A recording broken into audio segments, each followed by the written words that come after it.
नमस्कार, मैं गौरी और आप सभी देख रहे हैं सी न्यूज भारत। वक्त है मध्य प्रदेश छत्तीसगढ़ बुलेटिन का। बात करेंगे भोपाल की, जहां मुख्यमंत्री डॉक्टर मोहन यादव ने विवेकानंद सामुदायिक भवन परिसर में मन की बात कार्यक्रम में पीएम मोदी को सुना। बात करेंगे दुर्ग की, जहां पर्यावरण संरक्षण कार्यक्रम हरिहर छत्तीसगढ़ अभियान का आयोजन किया गया। चर्चा करेंगे रायसेन की, जहां उदयपुरा विधानसभा विधायक और प्रदेश मंत्री नरेंद्र शिवाजी पटेल ने दिव्यांगजनों के साथ सुनी मन की बात। तमाम खबरों पर विस्तार से करेंगे चर्चा। मुख्यमंत्री डॉक्टर मोहन यादव ने आज बाग मुगलिया मिसरोद मंडल के बूथ क्रमांक 302 स्थित विवेकानंद सामुदायिक भवन परिसर में मन की बात कार्यक्रम में प्रधानमंत्री नरेंद्र मोदी के विचारों को सुना। प्रधानमंत्री ने अन्य विषयों पर चर्चा के साथ ही विभिन्न देशों में योग दिवस पर हुए कार्यक्रमों का ब्यौरा भी दिया। इस अवसर पर प्रदेश सरकार में मंत्री कृष्णा गौर, जिलाध्यक्ष सुमित पचौरी और अन्य जनप्रतिनिधि उपस्थित थे। मुख्यमंत्री डॉक्टर यादव ने कार्यक्रम में कार्यकर्ताओं और जनप्रतिनिधियों के साथ पौधारोपण भी किया। आज गोविंदपुरा के मन की बात के कार्यक्रम में मैं स्वयं शामिल हुआ। विधानसभा गोविंदपुरा भोपाल में इस अवसर पर मंत्री माननीय श्रीमती कृष्णा गौर जी, हमारे जिलाध्यक्ष पचौरी जी, मैं माननीय मोदी जी के इस नई सरकार के गठन के बाद पहली बार मन के कार्यक्रम की उनको बधाई भी देता हूँ। और जैसा कि मैं मोदी जी के माध्यम से जब से उनने प्रधानमंत्री बधाई तो लिया, बहुत सारे नवाचार किए, पूरे देश को, देश की विविधताओं को एक साथ एकजुटता के साथ लाने के लिए और लगातार सकारात्मक माहौल बनाने में मन की बात की बहुत बड़ी भूमिका है। देखिए, लोकतंत्र की यह खूबसूरती है कि पक्ष विपक्ष के लिए चर्चा करने के लिए विधानसभा सबसे श्रेष्ठ मंच होता है। उस सदन के अंदर वो अपनी बात कहेंगे, हम हमारी बात कहेंगे। अगर विपक्ष अपनी बात नहीं कहेगा तो ऐसा लगेगा लोकतंत्र अधूरा। इसलिए उनको उनका हक है। मैं हमेशा ही चाहता हूँ लोकतंत्र में कि विपक्ष हमारी कमियां निकाले, हमको बताए, आगाह करे कि हाँ ये आपकी कमी है, त्रुटि है। सरकार अपनी अच्छाई बताएगी, हो सकता है उनकी कोई सकारात्मक कमी हो तो कंसिडर करेंगे, उससे और आगे अच्छा बन करके, क्योंकि सरकार 5 साल चलती और इतने सारे विभागों में सारी बातों को लेकर चलने के लिए सरकार सब प्रकार से सन्नद्ध है अपनी सारी अच्छी बातों को लेकर के। और जनता ने तो उसका प्रमाण दे ही दिया है। 29 की 29 लोकसभा जिस प्रकार से जनता ने जीती है, इसका मतलब जनता हमारे साथ है, भाजपा के साथ है। बहुत अच्छा नया इतिहास बन रहा है। हमने एक नवाचार करते एक निर्णय किया कि अगल बगल के राज्यों के साथ भी हमारे संबंध अच्छे होना चाहिए। कई लंबी योजनाओं के बारे में उसके निर्णय होना चाहिए। मुझे इस बात का संतोष है। पास के मुख्यमंत्री राजस्थान के माननीय भजन लाल शर्मा जी आ रहे हैं। उनकी अधिकारियों की टीम आज दोपहर में आ जाएगी। अधिकारियों की टीम के साथ वो पहले दिल्ली में माननीय जल शक्ति मंत्री के माध्यम से बैठ चुके हैं। हमारी राजस्थान के साथ 20 साल पुरानी एक उलझन चल रही थी, जिसमें पार्वती कालीसिंध चंबल योजना के माध्यम से ये जो हमारा चंबल का अंचल है, खास करके मुरैना, ग्वालियर से लगाकर गुना तक का, और मालवा का जो अंचल है आगर से लगा करके हमारा शाहजहाँपुर, सुजालपुर से पूरा बेल्ट उज्जैन तक का, इंदौर तक का पीने का पानी, खेतों में पानी, बिजली का उत्पादन, बांधों की संरचना, एक बड़ा लंबा प्रोजेक्ट है। माननीय मोदी जी ने इसके लिए 35,000 करोड़ हमको दिया। 35,000 करोड़ राजस्थान सरकार को मिला है और कुल मिला के 70,000 करोड़ की बड़ी योजना है। सर एक छोटा सा, कांग्रेस को उनकी अपनी समीक्षा जरूर करना चाहिए। कांग्रेस जिस ढंग से हारी, मेरी सहानुभूति कांग्रेस के साथ है। तो अभी विचार करें कि आप 230 विधानसभा में से 207 विधानसभा हारे, तो कुल 23 सीट विधानसभा बची है जहां वो टिके। तो अब इससे बढ़कर के और स्थिति क्या होगी? तो स्वाभाविक रूप से लोकतंत्र में केवल एक ही पार्टी जिंदा रहे, ऐसा नहीं। कांग्रेस को भी अपनी समीक्षा करना चाहिए। और मैं समझ सकता हूँ कि कांग्रेस को इससे पूरा करने के लिए अभी काफ़ी टाइम लगेगा। और भाजपा ने अपने कार्यकर्ताओं के साथ जनता का दिल जीता है। बूथ बूथ तक हमारी काम की योजना पहुँचाई है और हर बूथ को जिंदा रखते, जैसे मन की बात आज इस बूथ में मैं स्वयं आया हूँ। ये परंपरा कांग्रेस में है ही नहीं, लेकिन कांग्रेस से कामना करेंगे कि कांग्रेस इसका विचार करेगी। नेतृत्व के मामले में भी कांग्रेस अपने लिए विचार करेगी। देश का उनका नेतृत्व कैसा है, उस नेतृत्व के कारण से कहाँ कांग्रेस सरकार में थी 2014 के पहले और कहाँ तीसरी बार सरकार से बाहर हो गई। आरोप लगाना सरल है, लेकिन सकारात्मक अपने दल का मनोबल बनाए रखने के लिए लोकतंत्र में जनता उनसे अपेक्षा करती है। और मैं उम्मीद करता हूँ लोकतंत्र में सभी पार्टियाँ अपनी अपनी समीक्षा करें, अपनी भूमिका में। ठीक। भोपाल से सी न्यूज संवाददाता मनीष वर्मा की रिपोर्ट। कांग्रेस नेता कांतिलाल भूरिया का कहना है कि मध्य प्रदेश में भ्रष्टाचार चरम पर है। वहीं चुनाव के दौरान बीजेपी सरकारी मशीनरी का दुरुपयोग कर विपक्ष को कमजोर करने का काम करती है। चुनाव में भी सरकारी कर्मचारी हो, किसान हो, युवा हो, सबको डरा धमकाकर या उनकी कमजोरी को पकड़कर बीजेपी चुनाव जीतती आई है। इस पर कहीं न कहीं रोक लगनी चाहिए, क्योंकि अब बीमारी पकड़ में आ गई है और इसका इलाज भी होगा। और क्या कुछ कहा उन्होंने, आइए सुनवाते हैं। बीमारी है क्या? डराने धमकाने वाली बीमारी है या फिर दल बदल की खरीद फरोख्त की बीमारी है? ये कौन सी बीमारी? अब ये बीमारी सब खरीद फरोख्त की है, लोगों को लालच देना सब आ रहा है। अब जनता इस बात को समझ गई है कि ये डराना धमकाना पैसे के बल पे सब करना चाहते हैं और योजनाओं का पैसा सारा उन्होंने भ्रष्टाचार में और लोगों को खरीदने में लगाया। ये कांग्रेसी हैं, पुराने नेता हमारे सामने कैसे आएंगे बीजेपी वाले? उनकी हिम्मत है? आपको नहीं डराया धमकाया? हाँ, हमको क्या धमका? उनको ठीक कर दें हम। हरा तो दिया, लेकिन आपने जैसे बोला कि प्रत्याशियों को बुलाया गया फैक्ट फाइंडिंग कमेटी में जो लोग आए होंगे, तो नकुलनाथ भी प्रत्याशी हैं, दिग्विजय सिंह जी भी प्रत्याशी हैं, वो कमलनाथ जी वगैरह उनसे मिल लिए थे 1 to 1 उन्होंने कर लिया था, तो इसलिए। और बाकी जो भी बात है अब आते जा रहे हैं, लोग आते जा रहे हैं, मिल रहे हैं। हमारे जितने भी आए हैं AICC से, वो सबकी बात सुन रहे हैं। लेकिन इन बड़े नेताओं को क्या PCC आने में कोई समस्या आ रही है? बाकी लोगों के साथ मिलने में क्या है? नहीं, काहे की समस्या? हमारी मूल संस्था, हमारी मूल संस्था, उन्होंने मिल लिया बाहर, उन्होंने कहीं सरकारी हॉस्पिटल मिल लिया, उधर मिल लिया और अपने काम में लगे हुए हैं। भाई PCC तो हमारी मातृ संस्था है, यहाँ आने में कोई डरने का सवाल ही नहीं। लेकिन आने से बच रहे हैं आजकल बड़े नेता। PCC बड़े नेताओं से पहले वो पर्यवेक्षकों ने मिल लिया था। अब यहाँ पर खुली चर्चा करे, जो मिलना चाहे मिल लो। भाई सर, जीतू पटवाई ने कहा है कि शिक्षा होगी अगर बड़े नेता नहीं तो ऐसा है, जो मैंने चुनाव लड़े थे उन्हीं को ही बुलाया गया है। सर, आज की कमेटी की बात कर रहे हैं। हाँ, तो वही तो। हाँ, नहीं, उन्होंने बात कर ली थी। दिग्विजय सिंह साहब ने भी उनसे मैंने पर्सनली बात कर ली थी। लोकसभा चल रही है, उसमें वो लगे हुए राज्यसभा में, वो ये सब सारी चीज़ें जिनसे वहाँ पर जहाँ मिलने उनको मिल के उनकी अपनी बात रख दी। 1 to 1 बात है, अलग अलग करना है, कोई सामूहिक तो मीटिंग तो है नहीं, इसलिए यहाँ आना जरूरी नहीं था। जो बातें हो गई और हम लोग मिले नहीं थे, हमने आज जाके उन्होंने अपनी जो सारी बातें चुनाव संबंधी और भारतीय जनता पार्टी की जो कलाकारी हुई और अधिकारियों को कार्यकर्ता बना लिए और उन्होंने पूरे चुनाव को पूरा लोकतंत्र की हत्या की है भाजपा ने। तो ये सारी चीज़ें अब जनता अब समझेगी। जीतू पटवारी जी कह रहे हैं कि बीमारी हमें पकड़ में आ गई है। अब नेता आपके आधे आ नहीं रहे हैं, बीमारी कहाँ से पकड़ में आ गई है वो कह रहे हैं, इलाज करेंगे। अब सब सारे बातें अलग अलग जो घटनाएं घटी है, जो अपना भाजपा ने लोकतंत्र की बना हत्या करने का जो प्रयास किया, वो सारी चीज़ें आई है। इसलिए जीतू पटवारी ने कहा होगा कि सारी चीज़ें सामने आई है। अब उस बात को भी हम लोग ऊपर उठाएंगे और अंदर हाउस के अंदर भी उठाएंगे। आप सर रतलाम में भोपाल से सी न्यूज़ संवाददाता मनीष वर्मा की रिपोर्ट। विधानसभा सत्र के दौरान यानी कि 2 जुलाई को युवक कांग्रेस राजधानी में सत्याग्रह करेगी। यूथ कांग्रेस के प्रदेश अध्यक्ष मितेंद्र सिंह यादव का कहना है कि जिस तरीके से नर्सिंग कॉलेज खोलने के मामले में घोटाले हुए हैं, उसके लिए जिम्मेदार मंत्री और बड़े अधिकारियों पर तत्काल कार्यवाही होनी चाहिए। सरकार को ऐसा कानून बनाना चाहिए कि छात्रों के भविष्य के साथ खिलवाड़ करने वाली कोई भी गड़बड़ी यदि सामने आती है तो दोषियों पर सख्ती के साथ कार्यवाही की जाए।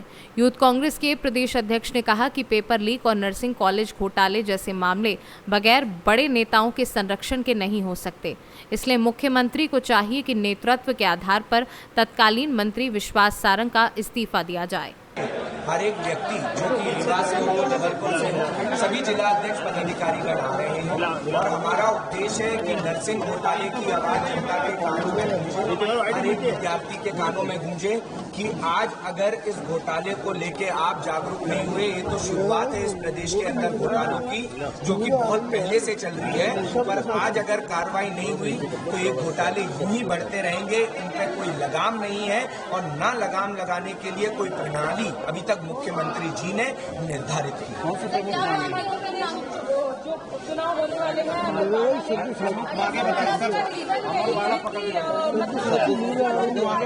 प्रमुख मांगे सत्याग्रह की बता देता हूँ, फिर अमरवाड़ा में आ जाता हूँ कि जो प्रमुख मांगे हैं सत्याग्रह में कि उस समय जो हमारे स्वास्थ्य तत्कालीन जो हमारे मंत्री थे, शिक्षा मंत्री, उन पे जांच के लिए हमारी मांग है विश्वास सारंग जी पर, ठीक है, नंबर 1। नंबर 2, जो भविष्य बर्बाद हुए हैं युवाओं के 4 साल, उनको लेके सरकार की क्या योजना है, वो योजना की उनके भविष्य को कैसे सुरक्षित किया जाएगा। जो बिहार के बच्चे हैं, जो मणिपुर के बच्चे हैं, जो नॉर्थ ईस्ट के बच्चे हैं, जो अन्य प्रदेश के बच्चे हैं, उनके लिए उन्होंने क्या प्रावधान तय किया है जिससे उनका भविष्य सुरक्षित हो। और तीसरा, जो इसके अंदर लिप्त अधिकारी हैं उन पे क्या कार्रवाई सरकार करने जा रही है, ये हमारे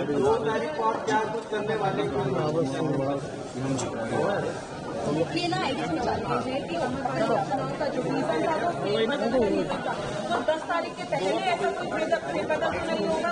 जी, बिल्कुल भी कोई ऐसा फेरबदल नहीं होने वाला है और हम निरंतर अपनी उसी मांग पे संविधान और हम संविधान की रक्षा पर आवाज उठा रहे हैं। जो हमारे राहुल गांधी जी ने बात कही है कि संविधान को खतरा है और ये भाजपा सिर्फ संविधान की हत्या करना चाहती है। भोपाल से सी न्यूज संवाददाता मनीष वर्मा की report. Congress party fact finding committee की बैठक का आज दूसरा दिन है। दूसरे दिन की इस बैठक में कांग्रेस पार्टी के मध्य प्रदेश के वरिष्ठ नेता एनपी प्रजापति, हिना कांवरे, विजयलक्ष्मी साधो, पूर्व मंत्री जयवर्धन सिंह सहित तमाम नेता पहुंचे। इस दौरान जयवर्धन सिंह ने कहा कि मध्य प्रदेश सहित अन्य राज्यों में कांग्रेस पार्टी को हार जो मिली उसका हमें बहुत अफसोस है और उसके लिए एआईसीसी ने एक दल गठित किया है।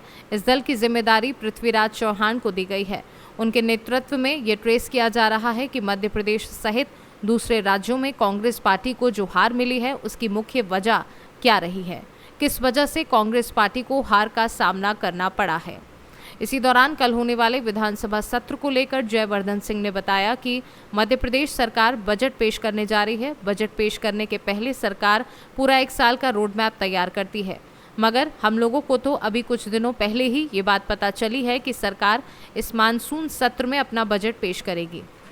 और क्या कुछ आगे उन्होंने कहा, आइए आपको सुनवाते हैं। शुरू हो रहा है तो किन मुद्दों को आप विधानसभा में लेके जाएंगे? ये पहला विधानसभा सत्र है लोकसभा चुनाव के बाद और जैसा कि आप जानते हैं कि एक तरफ पूरे देश में नीट के महाघोटाले के बारे में बात हो रही है और वही मध्य प्रदेश में व्यापम 2 मतलब नर्सिंग घोटाले की बहुत चर्चा हो रही है। हम तो ये बात पिछले 2 साल से कह रहे हैं कि ऐसा क्या कारण है और ऐसा कौन सा बड़ा पाप किया है भाजपा सरकार ने जिसके कारण आज दिन तक पिछले 3-4 सालों में नर्सिंग छात्रों को प्रमोशन तक नहीं मिल पा रही है। आप कल्पना कीजिए, जो नर्सिंग छात्र 2021 में प्रथम वर्ष में था वो भाजपा के राज में आज भी 2024 में भी प्रथम वर्ष में ही है, प्रमोशन नहीं मिल पा रहा है। जबकि नर्सिंग कॉलेजों ने उसी छात्र का प्रथम वर्ष का, द्वितीय वर्ष का, तृतीय वर्ष का, चतुर्थ वर्ष की परीक्षा ले ली है, लेकिन उसके बावजूद उसको प्रमोशन नहीं दी जा रही है। वो छात्र भटक रहे हैं, न्याय मांग रहे हैं, लेकिन कहीं भी उनको न्याय नहीं मिल पा रहा है क्योंकि ऐसा घमंड भाजपा में आ गया है। उनको लगता है बच्चों को सामने रखकर घोटाले करते रहो, भ्रष्टाचार करते रहो, अवैध पैसा कमाते रहो। अकेले अप्रैल 2021 में लगभग 250 नए नर्सिंग कॉलेजों को पूर्व चिकित्सा मंत्री विश्वास सारंग जी ने मान्यता दी थी और वहीं ये सब पूरा खेल हुआ है। पैसे लिए मान्यता दी, उसका परिणाम ये हुआ है हजारों लाखों बच्चों का भविष्य खराब हुआ है। और ये एक ऐसा मुद्दा है जिसमें हम लगातार भाजपा से प्रश्न उठाएंगे, पूछेंगे कि आखिर ऐसा क्या कारण है कि जो इसमें असली दोषी है, जिन्होंने युवाओं का भविष्य को जोखिम में डालकर पैसा कमाया है, उनके खिलाफ कार्रवाई क्यों नहीं हो रही है। ये इस मुद्दे को हम उठाएंगे।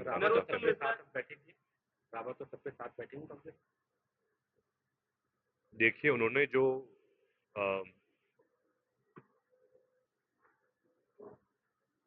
लोकसभा चुनाव के समय जो एक हरकत की, जो उन्होंने एक उनके साथ जो एक जो उनका व्यवहार था उस समय और जो उन्होंने खुद के लाभ के लिए और खुद के स्वार्थ के लिए जो उन्होंने सौदा किया है भाजपा के साथ,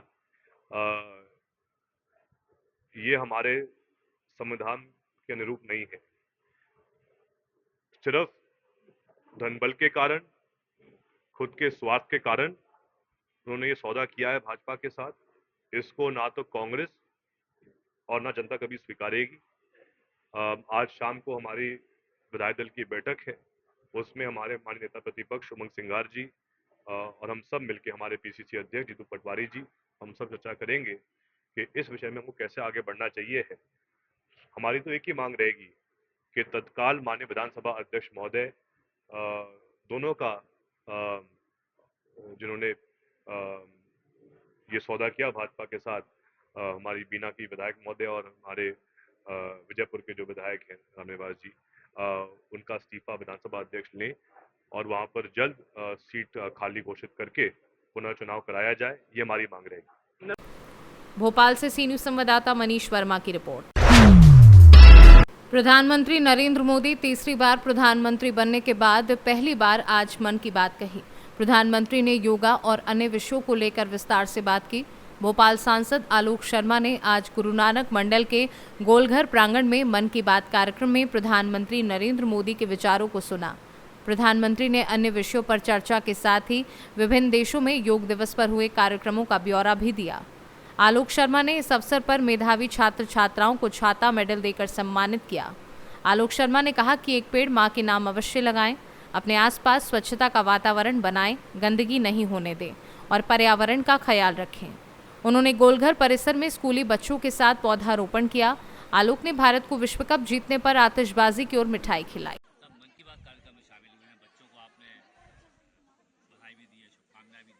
आज देश के यशस्वी प्रधानमंत्री आदरणीय नरेंद्र मोदी जी ने मन की बात के कार्यक्रम का 111वां एपिसोड हम सब भोपाल वासियों ने, भारतीय जनता पार्टी का हमारा गुरु नानक मंडल है, वार्ड क्रमांक 10 के बूथ क्रमांक 35 के ऊपर हमने सुना है।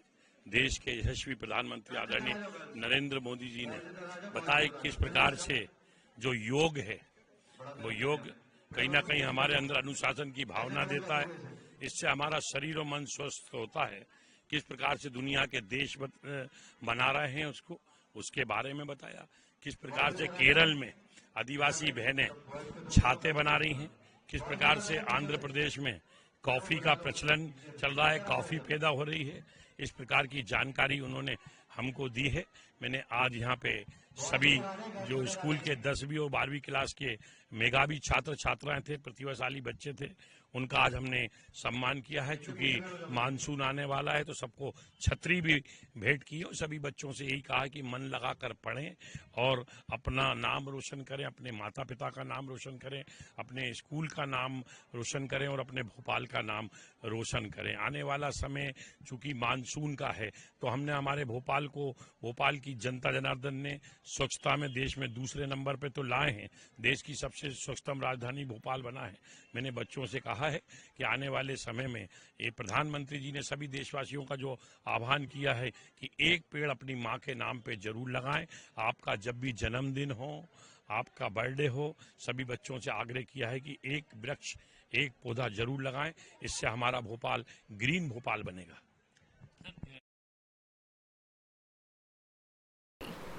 भोपाल से सी न्यूज संवाददाता मनीष वर्मा की रिपोर्ट। केंद्रीय कृषि एवं ग्रामीण विकास मंत्री शिवराज सिंह चौहान ने विधानसभा अध्यक्ष नरेंद्र सिंह तोमर से शिष्टाचार भेंट की। भोपाल से सी न्यूज संवाददाता मनीष वर्मा की रिपोर्ट। दुर्ग में हिंदू युवा मंच व आदि शक्ति की महिलाओं ने पर्यावरण संरक्षण की दिशा में हरिहर छत्तीसगढ़ अभियान कार्यक्रम शत्रुपा शीतला मंदिर के प्रांगण में सिविल लाइन पद्मनाभपुर में आयोजित किया। हरिहर छत्तीसगढ़ अभियान कार्यक्रम का मुख्य उद्देश्य पर्यावरण संरक्षण के लिए आगामी संपूर्ण वर्षा ऋतु में 2 लाख पौधों के संरक्षण संवर्धन के लिए महाअभियान का आगाज है। कार्यक्रम में दृष्टिहीन बच्चों ने सुंदर गीतों से समा बांधा तो वहीं स्कूली छात्र छात्राओं ने ड्राइंग पेंटिंग बनाकर पर्यावरण खुशहाली का संदेश दिया। साथ ही मंच पर छोटे बच्चों ने किसान और वृक्ष के मार्मिक दृश्य का सुंदर प्रदर्शन किया। इस मौके पर मंदिर प्रांगण में विभिन्न पौधे रोपित किए गए एवं अन्य जगहों के लिए वितरित भी किए गए। कार्यक्रम में मुख्य अतिथि के तौर पर दुर्ग ग्रामीण विधानसभा विधायक ललित चंद्राकर, पार्षद भाजपा नेता अरुण सिंह, पद्मश्री उषा बारले समेत हिंदू युवा मंच एवं पर्यावरण प्रेमी बड़ी संख्या में मौजूद रहे। छत्तीसगढ़, हरियर छत्तीसगढ़, आप देखेंगे कि हम एक पहल कर रहे हैं कि क्षेत्र में जिस हिसाब से पेड़ काट रहे हैं, क्योंकि विकास कार्य होंगे, अगर रोड चौड़े होंगे या कोई उसका किसी भी कॉलोनी का नया बनेगा तो वहाँ पे जो पेड़ है वो ज़रूर काटे जाएंगे। पर उसका मतलब ये नहीं कि जो काटे जाएंगे उसको लगाए नहीं जाए। हम चाहते हैं कि नगर निगम हो चाहे सरकार हो, हर घर को एक टारगेट दे। अगर आप घर बना रहे हैं या कॉलोनी बना रहे हैं तो आपको इतना पेड़ लगाना अनिवार्य है। अगर उसको नहीं बड़ा कर पाएंगे, क्योंकि घर बनाने में भी 6 महीना से 1 साल लगता है, उस पेड़ों को भी अगर देखभाल नहीं कर पाएंगे तो उसको पेनाल्टी करनी चाहिए। जब तक कोई कानून नहीं बनेगा, कोई नियम नहीं बनेगा, कोई फाइन नहीं होगा, तब तक क्षेत्र की जनता नहीं मानेगी। तो इस चीज़ के लिए हम आज एक शुरुआत की है कि 2 लाख पेड़ लगाएं। हम पूरी कोशिश करेंगे। 2 लाख पेड़ बोलने से बहुत लगता है, और हमारे पास पूरे ज़िले में, पूरे छत्तीसगढ़ में लोग, हम हर जगह अपने हिंदू मंच कार्यकर्ता को हम बोलेंगे कि अपने क्षेत्र में वो पेड़ ज़रूर लगाएं। और आप देखेंगे हम जिस क्षेत्र में रहते हैं, आप उस क्षेत्र में भी गए हैं कि हमने पेड़ जो लगाए हैं वो सभी जिंदा हैं। और पेड़ लगाना किसी व्यक्ति विशेष या मुख्य कोई व्यक्ति का ही काम नहीं है, हर व्यक्ति का काम है। क्योंकि मेरे क्षेत्र में एक DFO रहते हैं, उनके सामने 5 पेड़ लगाए, 5 सूख गए।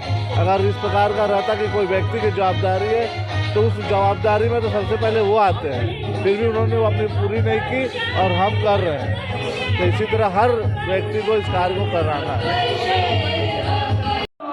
आज से हमारे इस शत्रुपा शीतला मंदिर प्रांगण से 2 लाख वृक्षारोपण की शुरुआत की गई है। आज हम शुभ अंक 108 पौधे से शुरुआत कर रहे हैं। जैसा कि हम सब जानते हैं, प्रकृति के हम कर्जदार हो चुके हैं।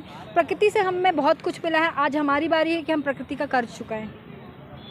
आज हमारे हिंदू युवा मंच से जो 2 लाख वृक्षारोपण अभियान की शुरुआत हुई, हमारे बीच कुछ अतिथि यहाँ मौजूद रहे और कुछ जिन्होंने पर्यावरण संरक्षण हेतु काम किया है, पर अपने जीवन का कुछ हिस्सा पर्यावरण में दिया है, आज वो भी उपस्थित रहे। हिंदू युवा मंच की तरफ से उन्हें सम्मानित भी किया गया। और आज इस कार्यक्रम में जो मुख्य आकर्षण का केंद्र है वो बच्चों की ड्राइंग और पेंटिंग थी, जिन्होंने अपने पेंटिंग के माध्यम से पर्यावरण संरक्षण का एक बहुत अच्छा संदेश लोगों के बीच दिया है। तीसरी चीज़ मैं आपको बता दूँ कि आज मंच पर जो कार्यक्रम हो रहा है उसमें कुछ बच्चे ऐसे जो मूक बधिर हैं और उनकी आज परफॉर्मेंस जो मंच पे हो रही है वो आज देखने लायक है। हिंदू युवा मंच हर किसी को मौका देता है मंच पर आने का, और इस मंच पर आकर हर प्रतियोगी अपनी कला का प्रदर्शन करते हैं और हिंदू युवा मंच उन्हें सम्मानित भी करता है। नाम बताओ। मैं डॉक्टर भावना दिवाकर, आदिशक्ति की जिला संयोजिका। दुर्ग से सी न्यूज़ संवाददाता लोकेश साहू की रिपोर्ट। मध्य प्रदेश के लोक स्वास्थ्य परिवार कल्याण राज्य मंत्री नरेंद्र शिवाजी पटेल ने बरेली स्थित विधायक कार्यालय में प्रधानमंत्री नरेंद्र मोदी के मन की बात दिव्यांगजन और पार्टी कार्यकर्ताओं संग सुनी। जनता दरबार में सभी अधिकारियों सहित जनता की समस्याएं सुनी और त्वरित निराकरण का भी आश्वासन दिया। नरेंद्र शिवाजी पटेल ने कहा, प्रधानमंत्री नरेंद्र मोदी के तीसरे कार्यकाल में पहली मन की बात हमने आज दिव्यांगजनों के साथ साझा की। मोदी जी भारत के मन की बात करते हैं, जनता से जुड़ी बात करते हैं। नरेंद्र मोदी जी के मन की बात हम सबके लिए प्रेरक है। आज दिव्यांगजनों के साथ मन की बात सुनी आपने, कैसे अनुभव? देखिए, आदरणीय प्रधानमंत्री नरेंद्र मोदी जी के तीसरे कार्यकाल की पहली मन की बात का प्रसारण आज हुआ है। आदरणीय प्रधानमंत्री नरेंद्र मोदी जी भारत के जनता के मन के बात के कार्यक्रम के माध्यम से करते हैं और जनता की जुड़ी बातें, कई बार उन्होंने मध्य प्रदेश का भी उनकी बातों मन की बात में उल्लेख हुआ है। जो जनता से जुड़े सीधे कार्यक्रम रहते हैं, जनता के बीच में जो जागृति करने की आवश्यकता रहती है, इस तरह के विषय आदरणीय नरेंद्र मोदी जी अपने मन की बात के कार्यक्रम में करते हैं। आज हमने अपने बरेली नगर के, बरेली क्षेत्र के जो दिव्यांगजन हैं, दिव्यांग विद्यार्थी हैं, उनके साथ में तथा हमारे समस्त पदाधिकारी कार्यकर्ताओं के साथ में सुनी है। मैं समझता हूं कि ये नरेंद्र मोदी जी का जो प्रेरक कार्यक्रम है मन की बात, उसको सुनकर आज हम सब आनंदित हैं। रायसेन से सी न्यूज संवाददाता अरशद मसूद की रिपोर्ट। फिलहाल के लिए बुलेटिन में बस इतना ही। देश दुनिया की बड़ी खबरों के लिए देखते रहिए आप सी न्यूज भारत।